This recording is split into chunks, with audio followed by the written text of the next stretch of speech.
김 장관 산업통상부 장관이 미국을 방문합니다. 산업통상부는 김 장관이 캐나다 일정이 끝나는 대로 미국으로 가 상황을 파악하고 러트닉 미 상무부 장관과의 협의를 추진할 계획이라고 밝혔습니다. 김 장관은 캐나다 초계 잠수함 사업 수주를 위해 현재 캐나다에 머물고 있습니다.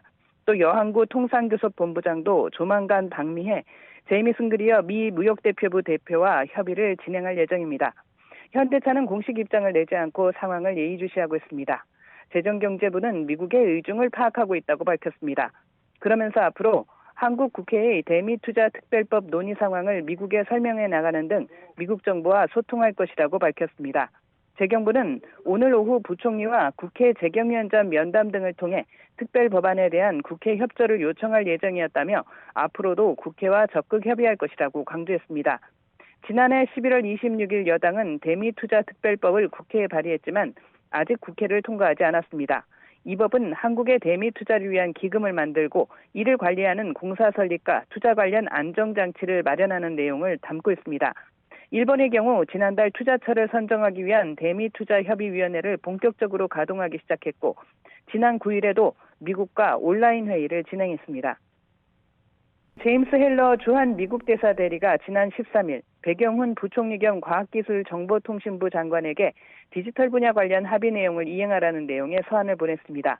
이 서한에는 양국은 미국 기업이 디지털 관련 분야에서 차별이나 불필요한 장벽에 직면하지 않도록 보장한다고 약속했다며 미국 기업이 차별적 형사 책임이나 여행 제한을 받지 않도록 하는 것이 중요하다는 내용이 담긴 것으로 전해졌습니다. 서한 수신 참고인으로 조현 외교부 장관과 김정관 산업통상부 장관, 주병기 공정거래위원장 등이 포함됐습니다. 미국 투자자들이 쿠팡에 대한 한국 정부 대응을 문제 삼고 있고 여기에 원화 약세에 올해 대미 투자가 한도인 200억 달러에 크게 못 미칠 것이라는 말도 나오고 있는 상황입니다. 전문가들은 이번 트럼프의 발언은 조만간 내려질 미국 연방대법원의 상호관세 위법 여부 판결과 맞물려 있을 수 있다는 분석을 내놓고 있습니다. 불리한 판결이 나오기 전에 한국 국회의 비준을 압박해 한국의 대미 투자를 되돌릴 수 없도록 만들기 위한 전략이라는 겁니다. 또 오는 11월 중간 선거를 앞두고 반이민 정책과 그린란드 문제 등으로 국내외 지지 기반 약화도 배경이 됐을 수 있다는 분석이 나옵니다.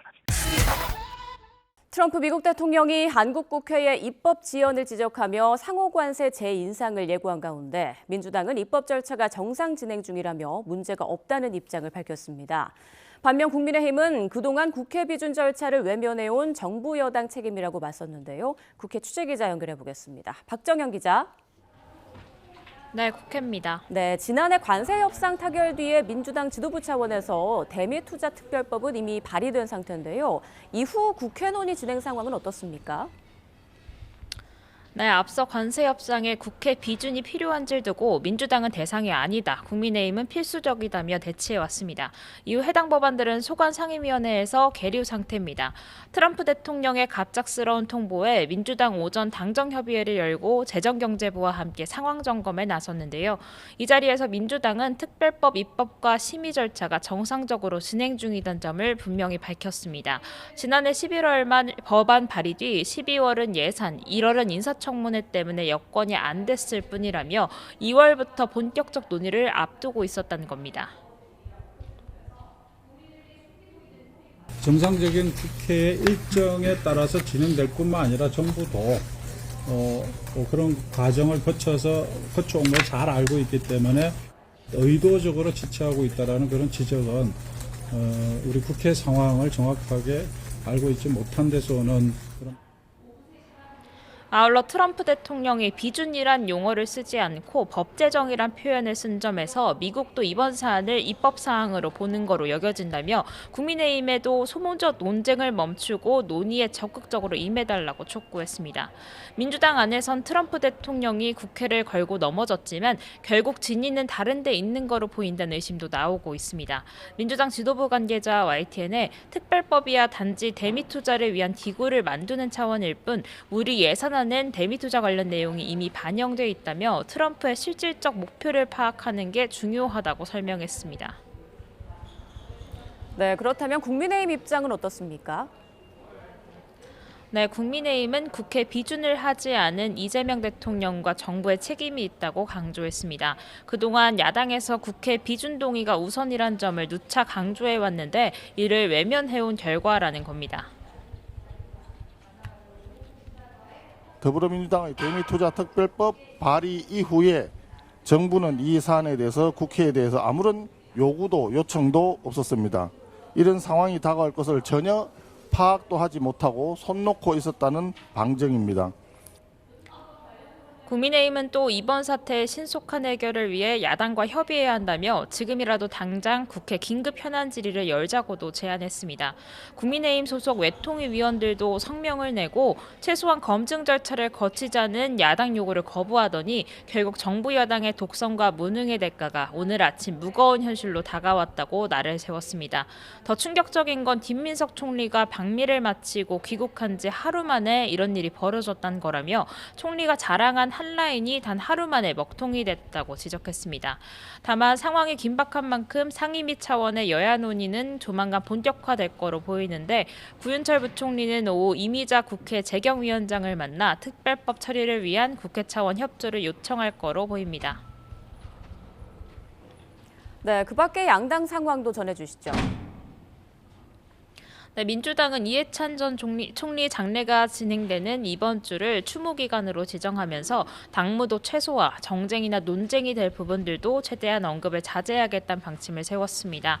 조국 혁신당과 합당 문제로 불붙은 당 안팎 내용도 일단 휴전에 접어든 모양새지만 장외 설전은 여전합니다. 민주당 장철민 의원 오늘 라디오 인터뷰에서 섣부른 논의가 오히려 합당을 더 어렵게 만들었다며 절차적 문제를 다시 한번 제기했고요. 혁신당 차규근 의원도 라디오 인터뷰에서 합당 논의를 위해 열린 당무위에서 찬반 입장이 팽팽히 엇갈렸다고 전했습니다. 찬성 의견을 낸 의원들도 선거개혁이나 교섭단체 요건 완화 등 혁신당이 견지해온 가치들이 보장돼야 가능하다는 조건을 달았단 겁니다. 국민의힘 계파 갈등도 악화 일로입니다. 어제 오후 당 윤리위가 김종혁 전 최고위원에 대해 탈당 권유의 증징계를 의결하면서 내부 긴장감은 최고조에 달하고 있습니다. 어제 장동혁 대표가 이번 나흘만 퇴원했는데 퇴원 당일 나온 이 같은 처분에 당 앞밖에선 장 대표가 이르면 모레 최고위에 복귀하는 대로 한 전 대표 제명안을 다시 상정할 수 있다는 전망도 나옵니다.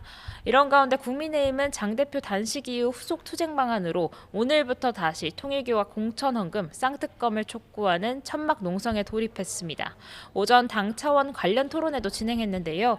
다만 당 내용이 심화되는 상황 속 개혁신당마저 다시 공조의 회의적인 태도를 보이고 있는 만큼 투쟁의 불씨를 살리기 어려워지고 있다는 평가도 나옵니다. 지금까지 국회에서 전해드렸습니다.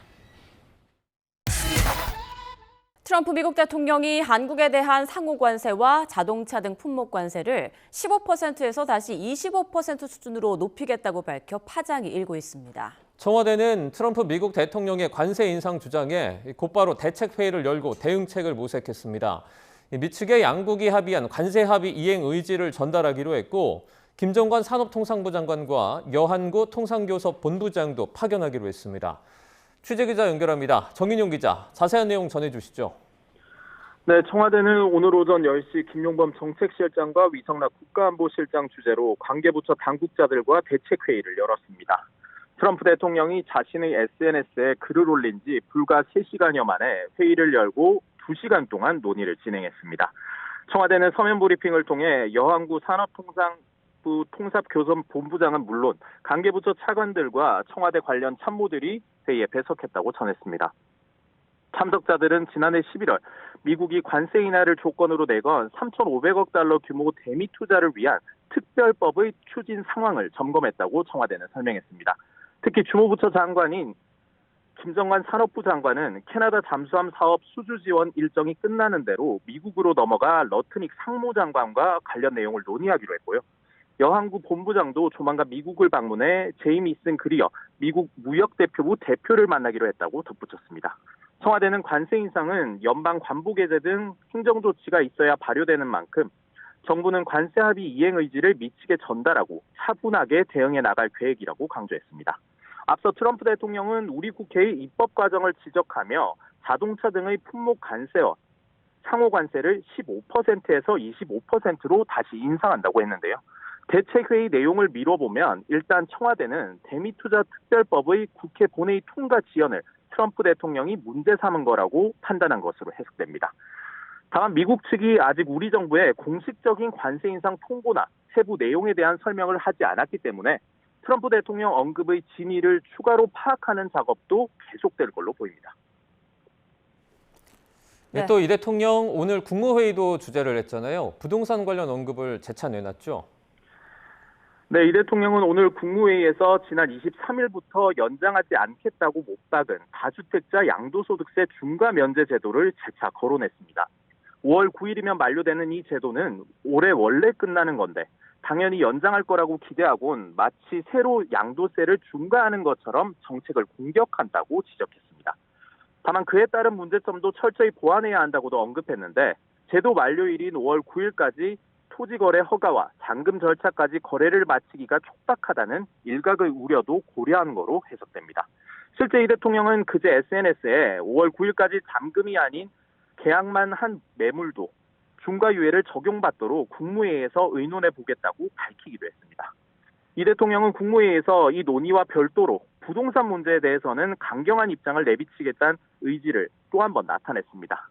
비생산적인 부동산의 과도한 팽창이 거품을 키워 국민 경제 전반에 심대한 타격을 줄 수 있다며 비정상적으로 부동산에 집중된 자원 배분 왜곡을 반드시 바로잡아야 한다고 말했습니다. 그러면서 눈앞의 고통과 저항이 두렵다는 이유로 불공정과 비정상을 방치하지 말아야 한다며 특히 부당한 이익을 추구하는 잘못된 기대를 반드시 제어해야 한다고 주문했습니다. 이와 함께 부동산 시장이 원하는 적극적인 대책도 동시에 추진해야 한다고 덧붙였습니다. 지금까지 청와대 춘추관에서 전해드렸습니다. 트럼프 대통령이 이제 자신의 그런 국내 상황들, 그러니까 미국 국내 상황들을 좀 분산시키기 위해서 이런 일을 벌인 거 아니냐라고 분석을 해주셨고, 일각에서는 또 쿠팡 문제 거론하는 분들도 있더라고요. 어떻게 좀 보고 계세요? 이게 미국 여론하고 무슨 상관이 있습니까? 저는 이재명 정부의 대미 정보가 이것밖에 안 되느냐라고 질타하고 싶습니다. 아시다시피 어제 같은 경우에는 김민석 국무총리가 급거 미국에 가서 벤스 부통령과 함께 뭘 논의했다고요? 대미 관세 협정에 관한 후속 조치를 협의를 했다라고 하고 벤스 부통령의 휴대폰 번호를 따서 이른바 핫라인까지 만들었다라고 하면서 의기양양하게 왔습니다. 그런데 바로 돌아서서 그 다음 날 트럼프 대통령이 한국에 대한 상호 관세를 15%에서 20%로 대폭 올린다는 것조차도 모르고 왔습니까? 이게 정부입니까? 그게 본질 아닙니까? 이 본질에 대해서 얘기를 하고 있는데 엉뚱한 얘기를 하는 것은 저는 책임을 회피하려고 한다라고 보고 있고요. 저는 오늘 그 소셜 미디어에 트럼프 대통령이 올린 그 원문을 제가 봤습니다. 그랬더니만 어떻게 써놨냐?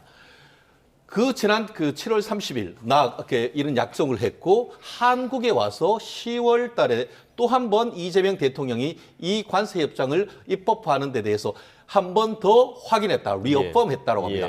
그러면서 본인들은 이미 관세를 낮추는 것을 조치를 했는데 상대방도 같은 조치를 할 것으로 우리는 기대한다. 그럼에도 불구하고 이에 대한 것을 전혀 하고 있지 않기 때문에 부득이 자동차 등에 대해서 25%로 올린다라고 했습니다.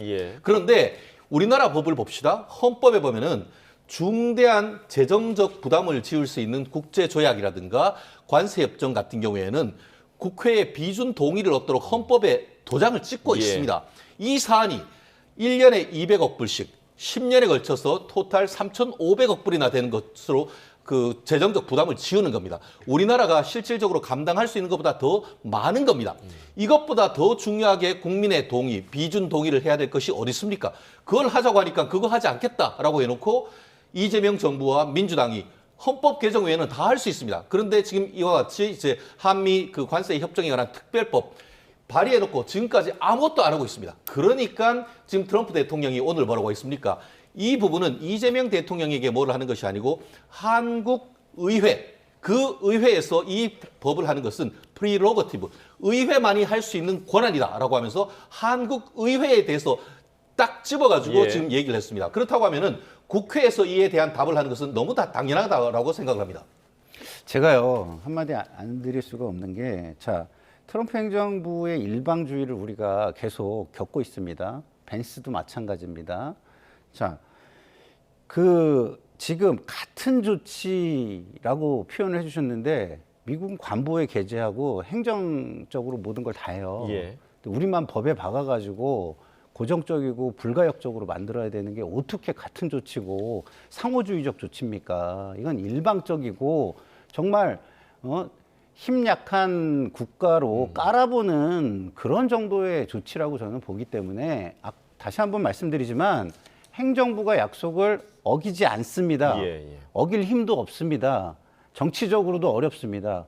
지금 미국에 약속한 거는요, 행정 조치로도 다시 한번 말씀드리지만 충분히 할 수 있고요. 그것을 정치적으로 완성시켜 주는 것이 입법일 뿐이에요. 그 말씀을 다시 한번 드립니다. 지금 현재 트럼프 대통령을 둘러싼 정치적 상황, 이런 상황들과도 무관하지 않다, 이런 분석도 나오는데, 지금 반이민 정책에 따른 미국 내부 반발, 아니면 그린란드 문제, 이런 자신의 지지 기반이 흔들리는 상황에서 이런 상황을 타개하기 위해서 이 이슈를 꺼냈다, 이런 분석도 있습니다. 이건 어떻게 좀 보십니까? 네, 맞습니다. 일단 첫 번째 이슈는요, 미 연방대법원 관련해서 상호관세 적법성 판결입니다. 그러니까 이 지금 판결이 아직 지연이 되고 있거든요. 그래서 일단은 트럼프 대통령 입장에서 봤을 경우에는 여러 가지 관세 협상을 통해서 좋은 성과가 나오고 좋은 결과물이 나와야지 어떤 그런 판결에 긍정적인 영향을 줄 수 있다. 즉 다시 말하면 본인한테 어떤 그런 유리한 판결이 나오기를 기대하게 되는 것이죠. 그래서 위법하다는 어떤 그런 판결이 나오지 않고 관세의 어떤 그런 명분이 이거는 우리 미국을 위해서 본인이 어떤 그런 협상을 한 것이고 법적으로도 효력이 있다. 라는 부분들을 확실하게 강조를 하고 싶어 하는 거고요. 그 두 번째로는 아무래도 여러 가지 그린랜드라든가 어떤 그런 이민 정책도 마찬가지고 관심을 돌리기 위해서는 어떤 그런 경제 성과야말로 최고의 어떤 그런 대통령 입장에서 봤을 때는 좋은 성과거든요. 그리고 또 한 가지 이슈는 이제 중간 선거도 있고요. 일단은 경제가 안정이 되고 활성화되고 여러 가지 관세의 어떤 그런 긍정적인 부분이 경제에 긍정 영향을 주고 있다고 미국 국내에서 어떤 그런 증거라든가 어떤 그런 확실한 정책적으로 성과가 나왔을 경우에 그런 부분들을 확실하게 보여주고 싶어 하는 거고요. 또 그런 면에서 트럼프 대통령이 계속 페드의 어떤 그런 이자를 낮춰라 약간 그런 부분에 있어서 경제를 계속 활성화시키자는 어떤 그런 의도가 다분하게 보이고 또 그런 부분들이 본인의 어떤 그런 정치적 입지를 강화할 수 있다는 그런 측면의 방법론으로 생각이 듭니다. 그런데 이 관세 문제와 연결된 다른 나라들도 상당히 좀 많지 않습니까? 그런데 왜 그러면 한국이었을까? 이 쿠팡 문제와 또 연결지어서 생각하는 분들도 있더라고요. 그렇죠. 이번에 이제 우리 김인석 총리님께서 방미를 하셨을 때 부통령하고 이제 얘기를 했습니다. 그래서 이 쿠팡 관련해서 당연히 우리는 차별은 없다. 당연히 여러 가지로 이제 얘기를 설명을 하신 것으로 알고 있습니다. 그런데 일단은 이제 미국 입장에서 봤을 경우에는 쿠팡이 어떤 그런 차별이라든가 어떤 그런 이슈에 대해서 불이익을 받는 것을 어떻게 지적을 하는 것이고요. 그 두 번째 이슈는요, 우리가 이제 관세 협상을 했을 때 이슈가 됐던 것 중에 하나가 디지털 상점, 정보통신망법 관련해서 온라인 플랫폼 규제라든가 구글, 애플 이런 미국 기업 관련해서 여러 가지로 이슈가 됐습니다. 그래서 이제 그런 부분에서도 우리 협상이 다 진행이 된데도 불구하고 이 부분은 우리나라에서 왜 해결을 안 하느냐. 이런 어떤 입법적인 이슈도 있고 또 쿠팡 이슈도 있고 해서 이런 부분에 대해서 후속 조치를 우리가 취하지 않고 있다라는 부분에 대해서도 거기에 대한 불만도 어떤 그런 트럼프 대통령의 어떤 그런 관세라든가 아니면 미국 부통령의 어떤 그런 회담에서도 아마 충분히 우리나라에 이제 전달을 하려고 노력을 한 듯합니다.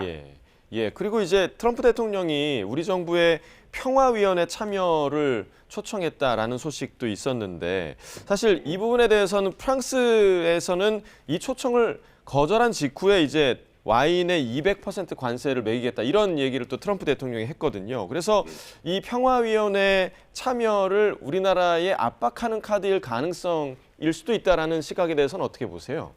아무래도 이제 트럼프 대통령 입장에서 봤을 경우에는 이게 지금 평화위원회 관련해서도 그렇고 비용 청구거든요. 그러니까 평화의 회원국에 들어와서 한 10억 달러 정도의 어떤 그런 규모의 기여금, 그러니까 얼마만큼 기여금을 낼 수 있느냐 약간 그런 부분에 대해서 압박카드로 어떤 그런 관세 자체도 굉장히 활용을 하고 있는 부분으로 판단이 됩니다. 그래서 관세라는 어떤 그런 경제적인 어떤 그런 제재를 함으로 인해서 여기 참여하고 뭐 기여금도 내고 그 또 한 가지 정치적으로는 뭐 경제적으로는 어떤 그런 기여금 어떤 분담 요구도 있겠지만 정치적으로는 어떤 그런 미국의 우방이라든가 어떤 그런 옆에 서서 같이 서서 어떤 그런 평화위원회 참여를 독려하는 그런 압박 카드로 관세를 트럼프 대통령이 적극적으로 활용을 하고 있는 것이죠. 예. 일단 트럼프 대통령 애초에 얼마 전까지만 해도 그린란드 문제로 EU와 좀 맞붙었었는데 갑자기 이렇게 또 우리나라에 대해서 관세 인상한 이유는 어디에 있을까요? 정말 트럼프 대통령 럭비공 리더십이 언제 어떻게 어디로 튈지 모르는데 결국 이제 우리나라로 튀었는데요. 한마디로 날벼락 아니겠습니까? 예. 말하자면 이제 트럼프 대통령 한국을 향해서 폭탄 선언이나 한 것이 다름없는데 지금 대한민국 어떤 경제와 무역 구조의 기본 틀을 형성하는 관세를 정말 오랜 동안에 걸쳐 우여곡절 때 합의한 걸 단숨에 뒤집는 선언을 한 거 아니겠습니까? 참 이게 과연 중요한 거는 실제로 저렇게 올릴 의지가 있는 건지 왜 저렇게 나오는 건지 우리가 상당히 좀 자체적으로 파악을 해볼 필요가 있다. 정보통신망법을 최근에 통과한 데 대해서 미국에서 정부가 상당히 불편을 토로했지 않습니까? 거기다 또 온라인 플랫폼 규제 움직임 이런 것들에 대해서 상당히 우리 국내 정책 문제에 대해 트럼프 대통령이 상당히 좀 비판적인 메시지를 내왔기 때문에 여기에는 어떤 상당히 정치적인 저는 의도가 있다고 봅니다. 예. 추후 이제 말씀드리겠지만은 이런 점에서 우선 그 원인 트럼프의 속셈 이 부분을 파악하는 게 우리가 대단히 중요하다는 생각이 듭니다. 네, 일단 명분으로는 그 국회에서 특별법이 계류돼 있다는 걸 이유로 삼았는데 그 이유에 대해서는 어떻게 분석하세요? 이게 이제 트럼프 대통령의 스타일을 우리가 언론이나 이런 걸 통해서 보면 미국의 이익이라든가 혹은 미국 내에서의 자신의 정치적 이해관계, 뭐 인기 관리 이런 거하고 직결돼 있잖아요.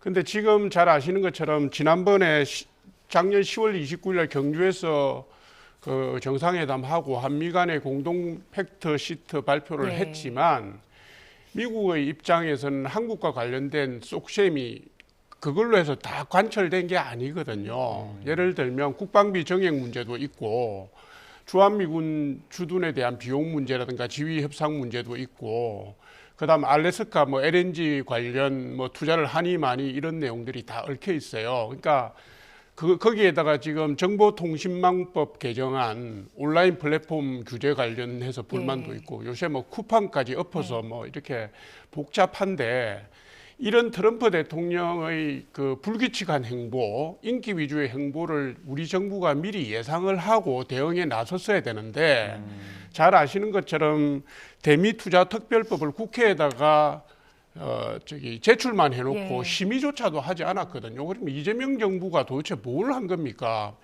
민주당은 또 뭘 한 겁니까? 법안 심의만 안 했을 뿐만 아니라 이 과정에서 관세율이 바뀌는 거기 때문에 국민의힘은 이 부분을 국회 비준 대상이라고 본 거 아닙니까? 그래서 끊임없이 요구를 했는데 당시에 이재명 정부나 민주당의 대응이 뭐였냐면 국회에서 논의를 그렇게 해서 가면 오히려 우리가 발이 묶여서 전략적 대응이 안 된다고 장관도 얘기했고 민주당 국회의원들도 얘기를 했어요. 결과적으로 뭡니까? 지금 트럼프 대통령이 대한민국 국회가 승인하지 않아서 이거는 약속 위반이라고 걸고 나온 거 아니에요. 그러니까 이거는 총체적인 관리 부실이고 대응 전략의 부재라고 볼 수 있습니다.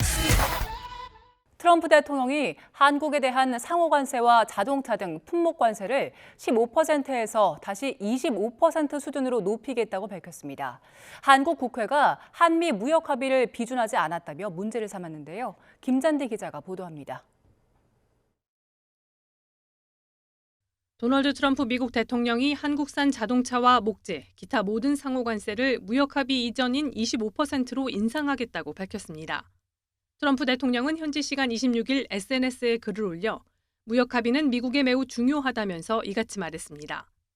트럼프 대통령은 먼저 미국은 합의된 거래 조건에 따라 신속하게 관세를 인하해왔고 상대국들도 동일하게 행동할 것을 기대하는데 한국 국회는 합의를 이행하지 않고 있다고 주장했습니다. 한미 간 무역 합의는 이재명 대통령과의 합의임을 강조하기도 했습니다. 이 대통령과 지난해 7월 양국 모두에게 유리한 훌륭한 협정을 맺었고 지난해 10월에 한국을 방문했을 때 그 조건을 다시 한번 확인했다고 지적했습니다. 그런데 왜 한국 국회는 이를 승인하지 않느냐고 반문하며 불만을 표했습니다.